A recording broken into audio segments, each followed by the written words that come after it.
निधि झा को तो आप सब जानते ही हैं। निधि झा यश कुमार मिश्रा की पत्नी हैं और निधि झा की माता जी का था जन्मदिन। तो सोशल अकाउंट पर निधि झा अपनी मां के साथ बहुत अच्छी और बहुत प्यारी तस्वीरें शेयर की हैं। ये सारी तस्वीरें निधि झा और उनकी मां का है।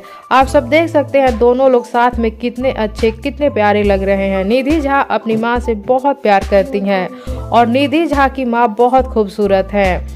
निधि झा के फैंस का कहना है कि निधि झा अपनी मां पर ही गई हैं और ये बात एकदम सही है।